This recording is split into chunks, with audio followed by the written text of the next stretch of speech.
Welcome back to Final Fantasy XIV, where we are still in Elpis and last time met Venat, the woman who, as far as we know, will later become Heidelin. And she immediately recognized that we came from the future, because she gave us an enchantment, but she can't recall ever doing that. And so the obvious solution to that is she will do it later. And we are time travelers, because that's how these things work, right? Anyway, a past not yet come to pass. Thank you again for your timely help. Now then, 'tis time I returned this stolen property. If you'd go on ahead to my accommodation, I will join you as soon as I have attended to a task. Follow the path straight ahead to the building at the top of the slope. I have the entire place to myself, so we can speak without fear of being disrupted or overheard.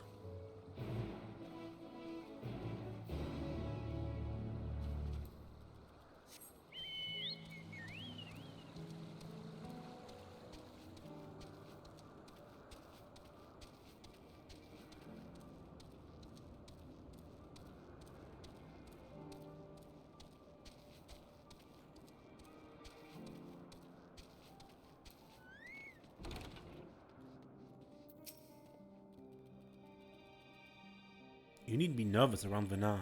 Those white robes mark her as one of fair and impartial reasoning. Aside from the emissary Elidibus, such garb is worn only by those who have stepped down from public office to serve as advisors. Whatever you have to say, she will listen without judgment. Yes, this will be far more comfortable than interrogating you on the side of a road. Welcome to my temporary abode. Please make yourself at home while I put on some tea.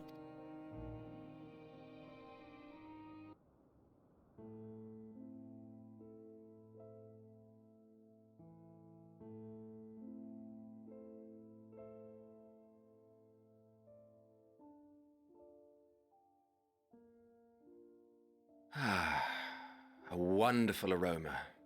I feel more relaxed already. Would that I had sweetmeats to offer, but I travel light out of habit. There's plenty of hot water though, so please have as much tea as you like. Now then, will you tell us your tale?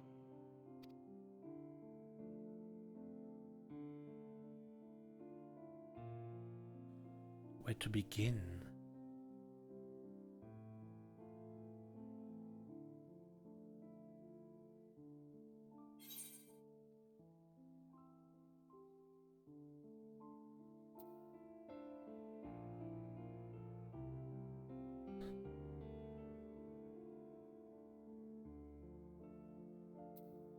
A calamity called the final days has befallen the world.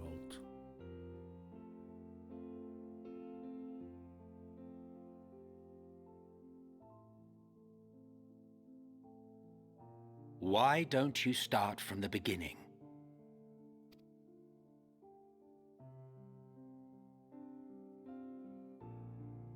What is the beginning of a time travel story?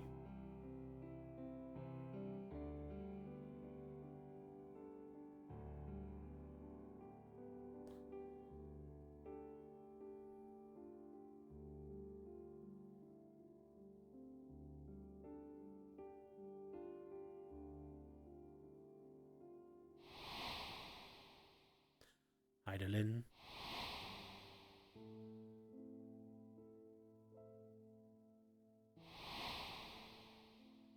Asians.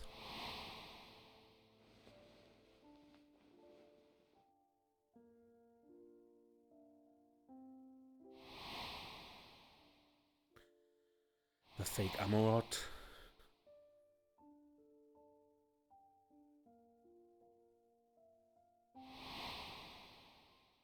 Zodiac's End. The final days.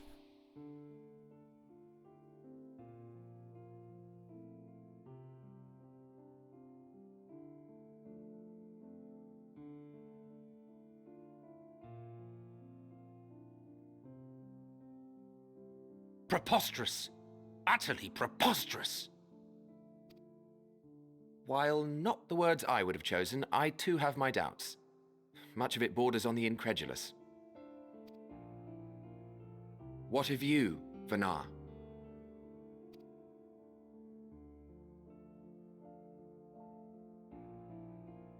Not knowing the precise details of the first final days, it is difficult to determine the veracity of the tale. Supposing it is all true, I must ask myself why I would do what I did.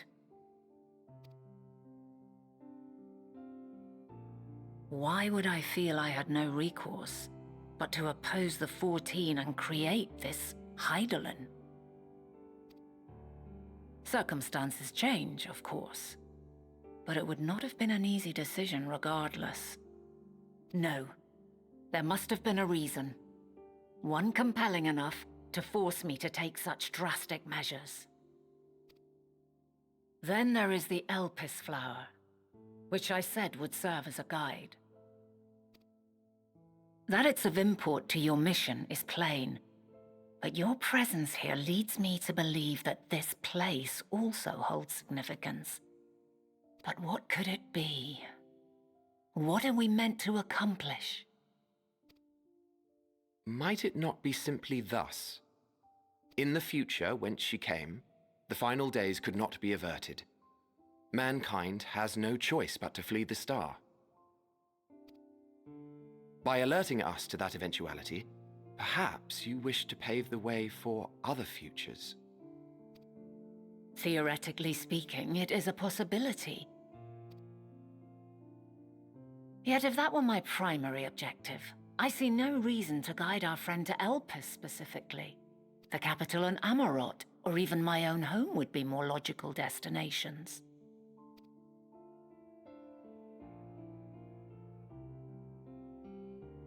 True. I note also that Hydaelyn did not specify a point in time to which she must return. By this, it may be inferred that it was not critical that we should meet. Or maybe Hydaelyn knew what would happen because she lived through all this already. And we're dealing with some type of time loop situation. Alternately, she had reason to believe that our paths would converge, coincidental though it may seem.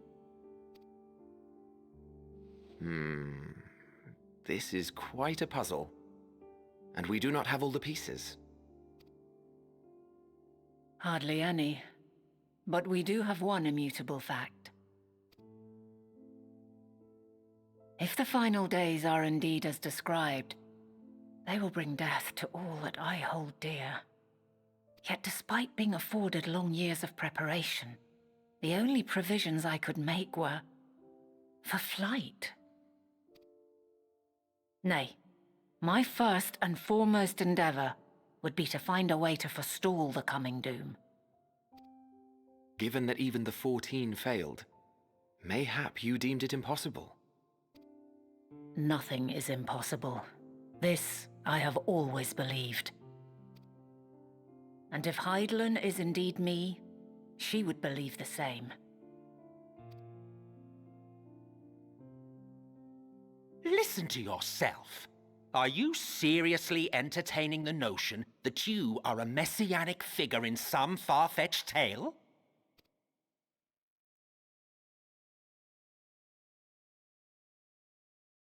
Well, I will not. I refuse to accept that our world could be undone by some unforeseen calamity. I also take offense to my portrayal as a megalomaniacal madman.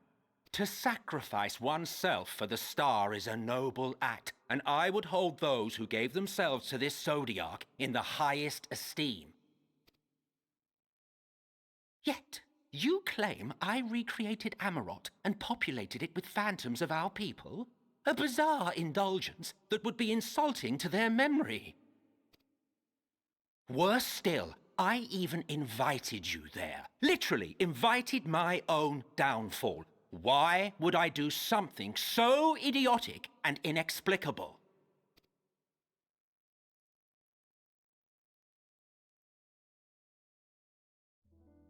Now, I will allow that the hypothetical task of restoring our world would be daunting in the extreme. The thought of having to bear such a burden for 1,000 lives horrifies me. But I would never forsake my duty. I would never forsake my brethren.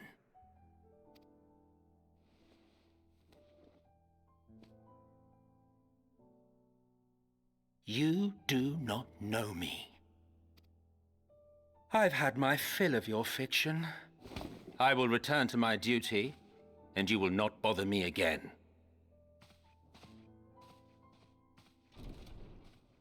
Emmett Selk, wait!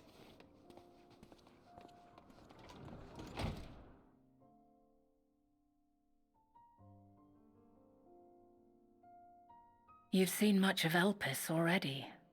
If you have any observations to share, I should like to hear them.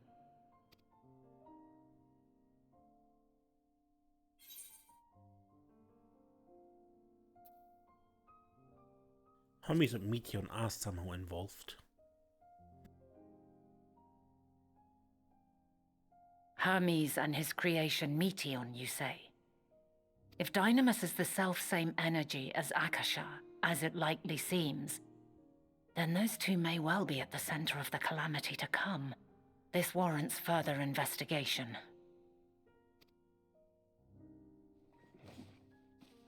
With that settled, 'tis time for action. The missing pieces of the puzzle are here, I'm certain of it. And when you find them, the picture my future self has painted will be complete, and you will have your answer. And suffice it to say, I will aid you in your quest. Thank you.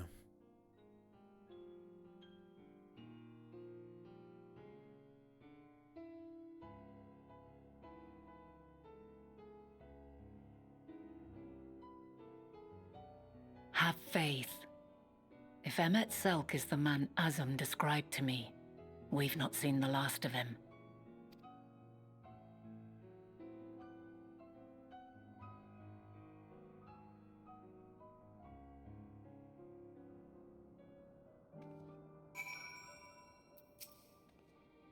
Shall we begin our investigation, man? I'm acquainted with Hermes, of course, but only as a visitor received by the chief overseer of Elpis. Of the man himself, I know only that which is common knowledge. Thus I suggest we fall back on the tried and true method of conversing with the locals.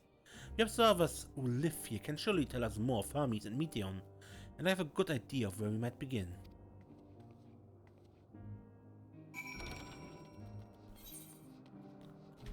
And quests pop up.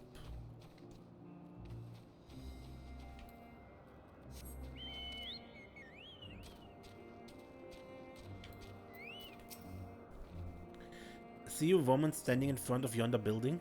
Her name is Ismene.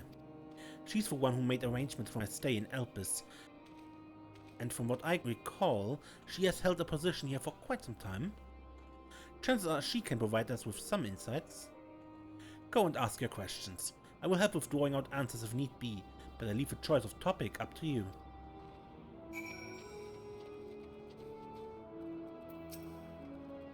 Questions? For me? Well, I suppose I do have no other pressing duties for the moment. The following event cannot be skipped. You may wish to cancel duty finder registrations.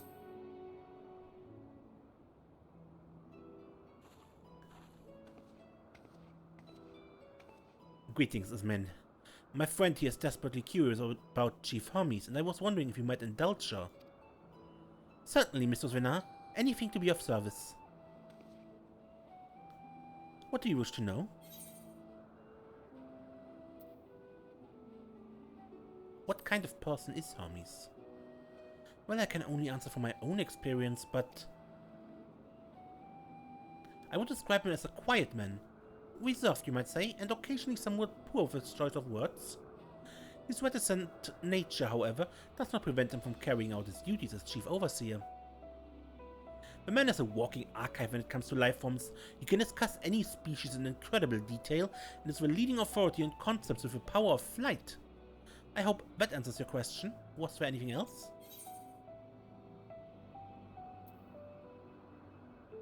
How long has Meteon been here? I cannot rightly say. As the chief's personal creation, Meteon has not been subjected to observation and study like other concepts. So one day she was simply there?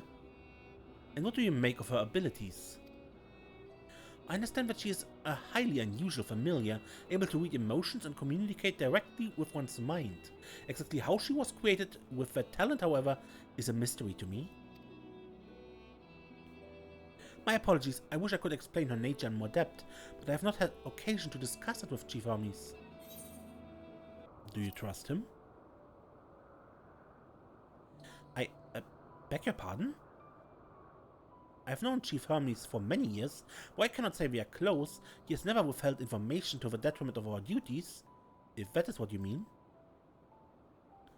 Forgive us, we seem to have veered slightly off course here. Is there perhaps someone else who could tell us more about Meteon? That would be Timaeus. He has a similar expertise with flying concept and is more than eager to discuss the subject. You will find him conducting his observation on the banks of a stream, somewhere to the east. Oh, and unless you take a particular joy in rambling discourse, I suggest you keep your questions concise.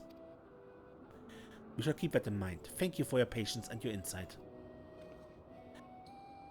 Think nothing of it. If there's aught else you need during your stay, please do not hesitate to ask. Come, Desiree. I think we have taken enough of these minutes' time.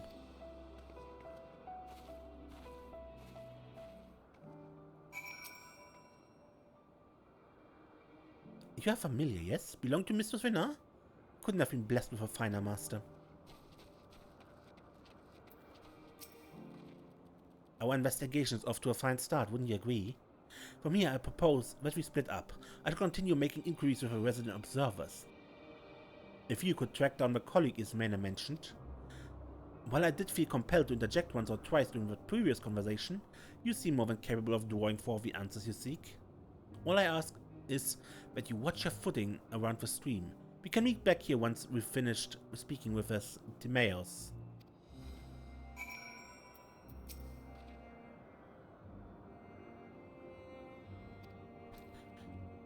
Okay.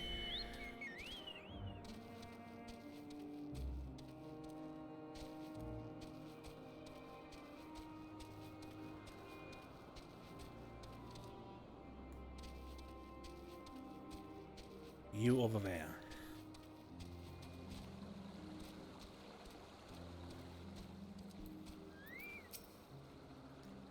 Yes, I'm Timaeus, so please keep your voice down. You startle the birds.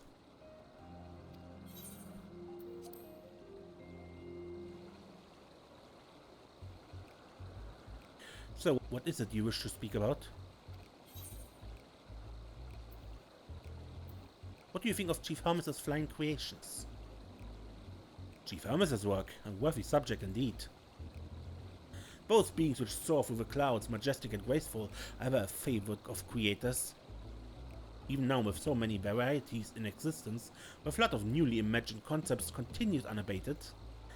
What sets the Chief's creations apart, however, is how they benefit from his boundless knowledge of the celestial realm. Birds that climb so high that they disappear from view, others which traverse the boundless sky in moments, and all without riding the currents. I know of none save he who can conceive of such marvels. Even we who prize elegance of form above all else are dumbfounded by his genius. Meteon too is a marvel then? My opinion on the matter would be superficial at best. Despite my admiration for Meteon as a concept, I've never delved too deeply into the inner workings of her nature. I know that she has a gift for communication via emotions, but otherwise her abilities are a mystery to me. If Chief Hermes should choose to submit Meteon's concept to the Bureau of the Architect, then will the design be registered for public scrutiny. Analyzing a colleague's creation before that step is frowned upon, to say the least. Of course, if he came to me, a fellow artisan, looking for advice, that would be an entirely different story.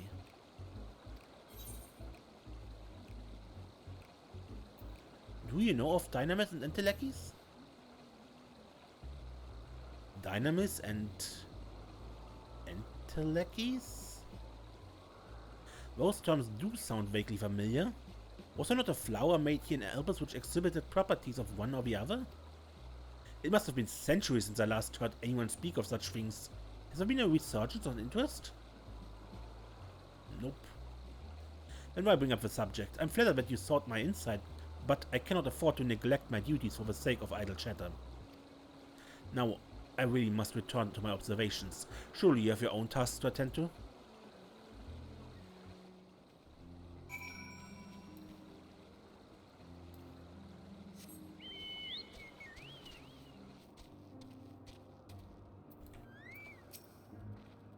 Back already? That was quick work. You're obviously clever enough to head off any of that rambling Ismene mentioned. So, have you any new findings to share? I see. Even an expert in the field had little understanding of Meteion's capabilities, let alone an awareness of Dynamis. My questions resulted in much the same answers. Hermes' colleagues view Meteion as his personal project and could provide no details beyond those which you just told me. Which leads me to believe that the only person with any significant knowledge of Dynamis is Hermes himself. Yes, we made some progress here, but more information is needed if we are to reach any decisive conclusion.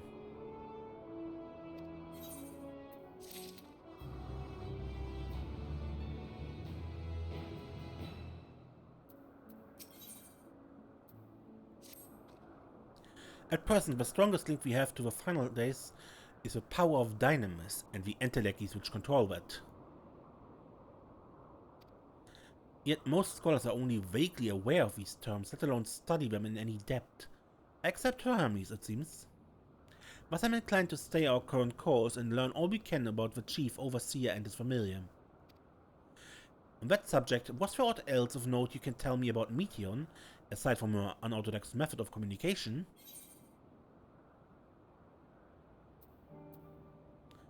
She and her sisters were created to journey to the stars and search for intelligent life. I rather wish you had mentioned that earlier. In any event, would you care to elaborate?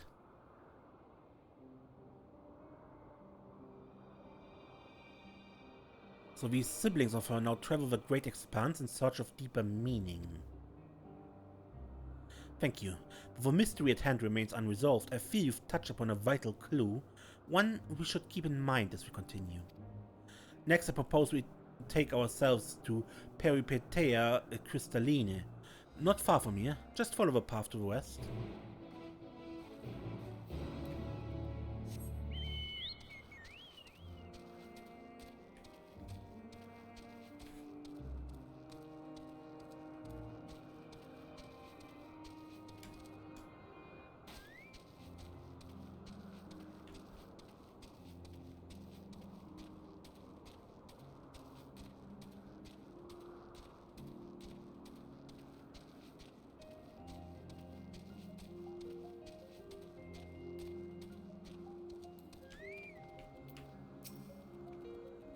This tower and the one further along are both part of Peripetea Crystalline, the facility where they archive all of Elpis' observational and testing records.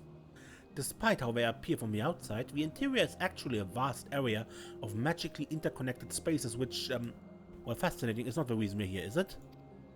I shall cut my architectural lesson short and see what those two archivists have to share. If you could find someone to speak with over at the other tower, I shall join you there anon.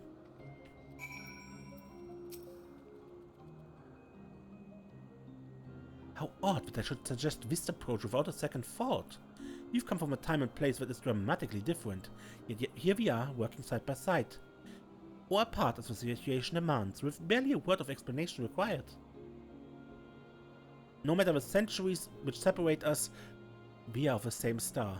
We share a connection, and I hope that together we might find the answers you seek.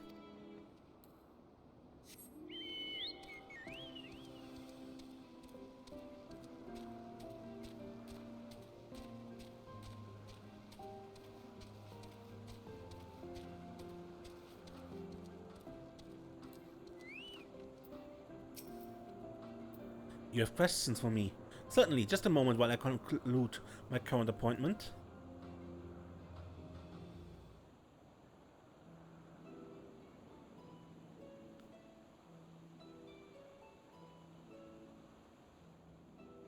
Indeed. So if you could provide a comprehensive log of those behaviors, we should then have sufficient data for our official records.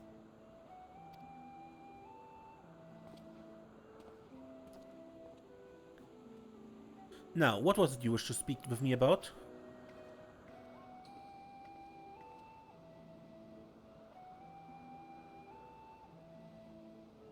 The Chief Overseer's personal research project. And by that I assume you mean Meteon? Such undocumented studies are difficult to track. After all, hardly a day goes past without seeing a researcher trailed by one creation or another. I'm afraid I cannot tell you exactly when Meteon appeared, only that she now spends much of her time at Chief Hermes' side. Although I do recall an interesting tale my dearest Galeen shared with me. Galeen? Galeen is my partner and a fellow researcher here in Elpis. She was returning late one night when she caught sight of Chief Hermes sending Meteon heavensward. A host of them. For several days she would speak of that scene with wonder, describing it as one of the most beautiful spectacles she had ever witnessed. That sounds like a story I should like to hear.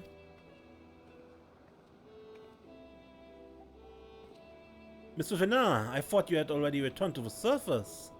Permit me to thank you again for your invaluable contribution to our concept placement proposal. Pray, do not mention it.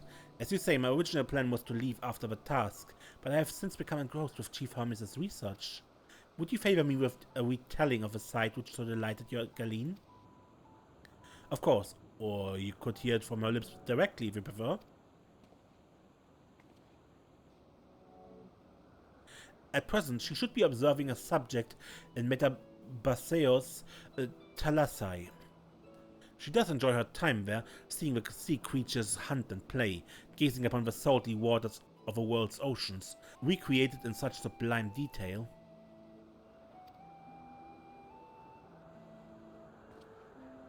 I imagine you must find similar joy in indulging your boundless curiosity, Mistress Venat. Even though such pursuits must continually and regretfully delay your return to the star. Indeed they do.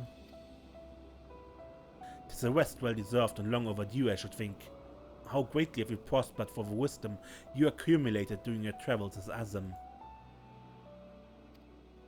And what would Elpis be without your earlier academic work? The theories you developed served as a basis of many techniques still in use today. Man is a creature of contemplation, but none embody that nature with as much enduring passion as you. I dare say there is not a soul alive more worthy of a return. I shall rejoice the day you depart on your final journey. I will be honored. Well, shall we take this opportunity to meet with Galeen in person? Then allow me to reconfigure the door to the archives here. It will take you up to the Skyway and spare you the need to avoid hostile concepts on the ground. That would be most helpful, thank you.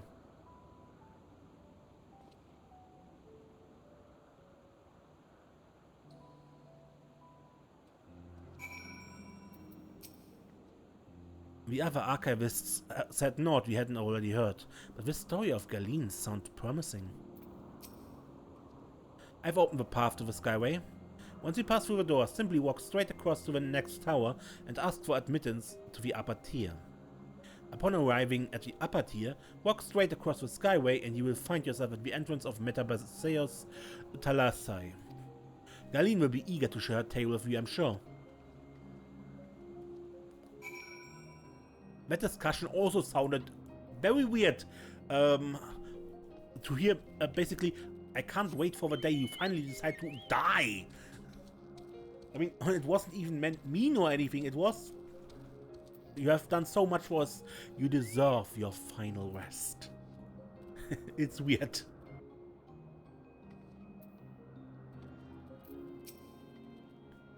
The towerhead is still part of Peripetea Crystalline. We need to ask for passage through to the upper tier. Mr. Venat, just passing through. Then allow me to prepare the path. If you need further assistance, there's always an observer or two out on the upper skyway.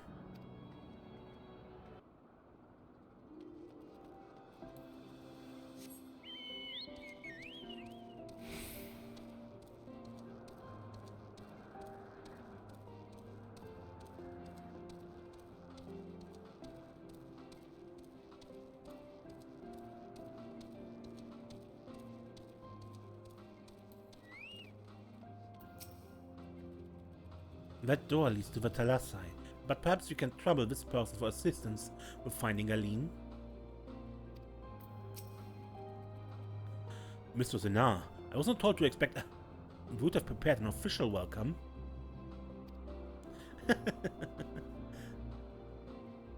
Please, there's no need for fanfare. I only wish to speak with Galeen if that might be arranged. Yes, Galeen, of course. I will inform her immediately. But she may be engaged in a testing phase. You could be in for something of a wait. Should I let her know your business is urgent? That won't be necessary. This lovely view will keep us occupied until she is ready to receive us.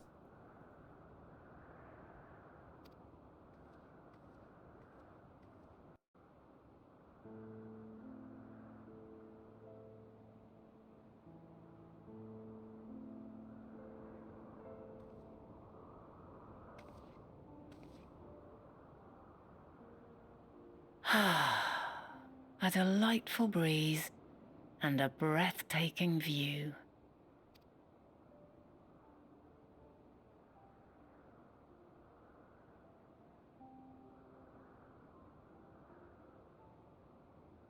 What is it like in the future? Is the world still a beautiful place?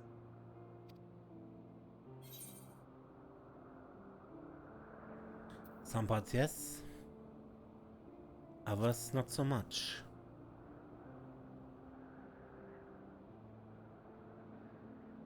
Dark hidden places, rife with danger.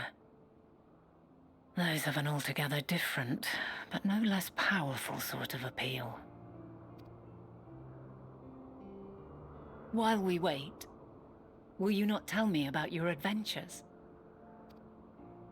Well, not the portentous events which led you here, but the simple delights all your own. By learning about the future world, I may gain insight into future me's plans. But more than that, I have an interest simply as a fellow traveler. Short of going somewhere oneself, there's naught more stirring than hearing another's account.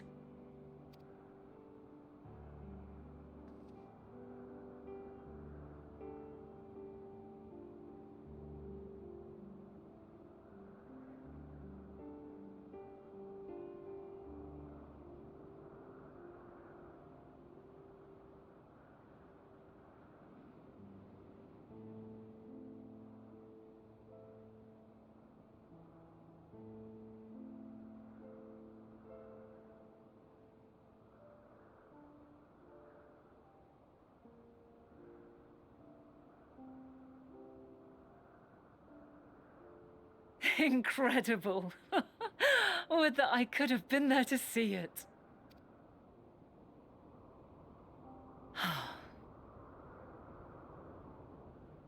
Yours is a harsh and unforgiving world.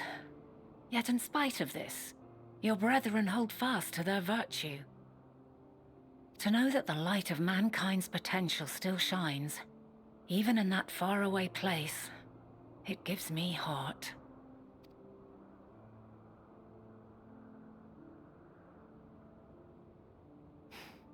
Thank you for regaling me with your tales. I will treasure every word. As you know, I was once a scholar. And among other things, I sought to understand the workings of the world. What exactly is ether? How formed the laws of nature? Whence sprung mankind? Riddles and mysteries beyond counting. Over the years, I have managed to find answers to some few of them. Yet rather than attain a sense of mastery, the more I understood, the more I came to hold the world and its miracles in awe. The more I know, the more I realized I know nothing. We too are miracles, each and every one of us, born of the warm breath of life that traverses the heavens, swirling through eternity. When I fully grasped the improbability of our existence, nothing felt impossible anymore. If it could be imagined, it could be done.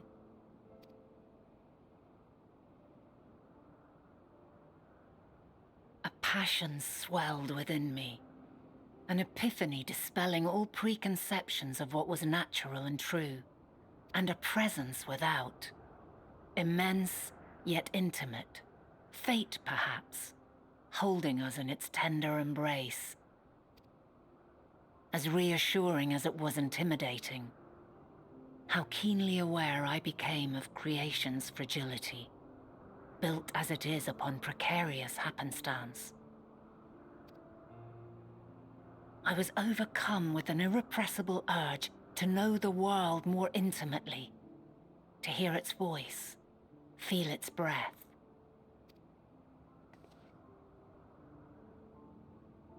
I ventured forth on a journey that very day, so very long ago now.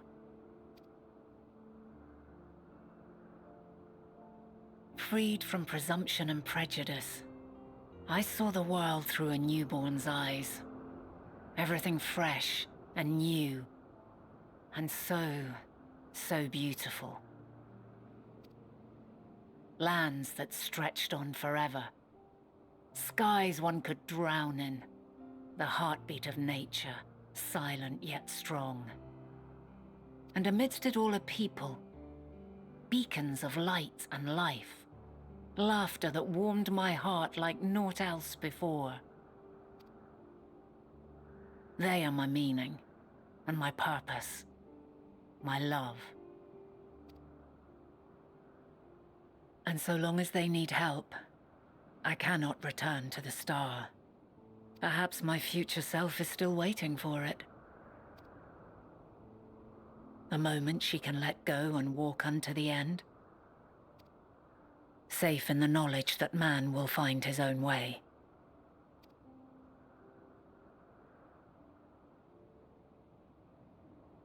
You, who are our future, tell me this, and tell me true. Has your journey been good? Has it been worthwhile?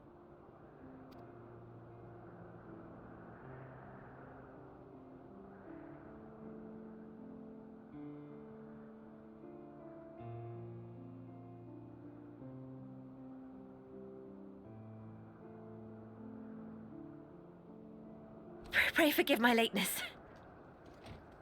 And interrupting the question, so we don't need to answer.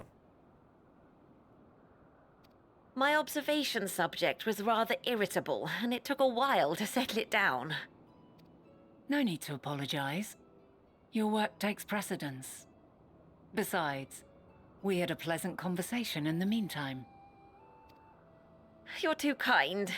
Now then, I'm told you wished to ask me some questions.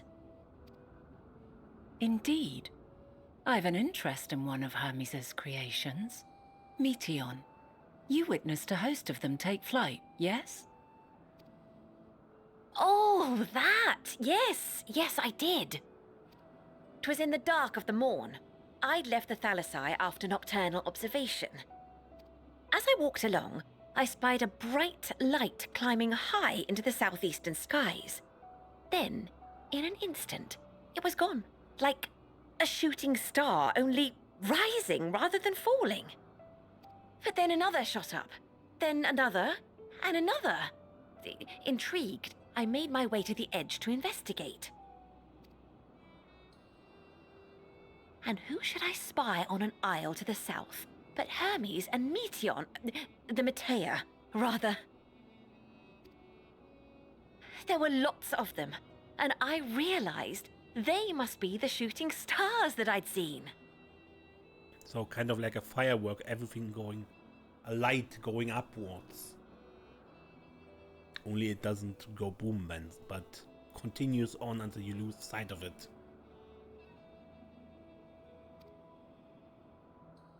A dazzling spectacle indeed. Have you spoken with Hermes about this? Oh, yes. The sight left such an impression on me that I approached him about his mystery project the very next day. Alas, he said that he couldn't reveal anything just yet, that he needed to conduct further tests. It shouldn't be long now, though. He often returns to that isle, and I have a feeling he's nearing a breakthrough.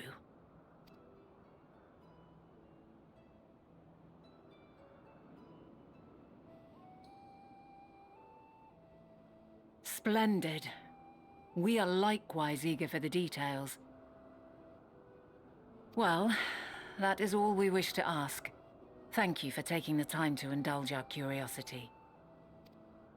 You're very welcome. It's always a pleasure to speak with other inquisitive souls. Oh, and will you be descending now? If so, I shall link the doors for you. Please.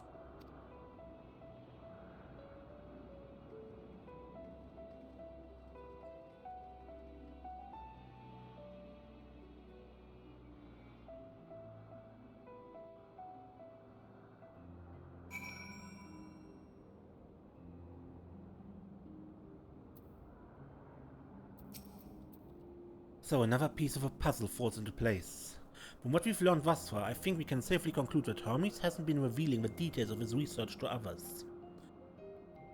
Which suggests that either someone will appropriate his discoveries and make use of them, or that Hermes himself will have a hand in causing the final days. Since we have no reason yet to suspect the former, we should consider the latter the more likely possibility. Proceeding under that assumption, our next step should be to divine why, or even if, he might desire such a terrible fate for our star.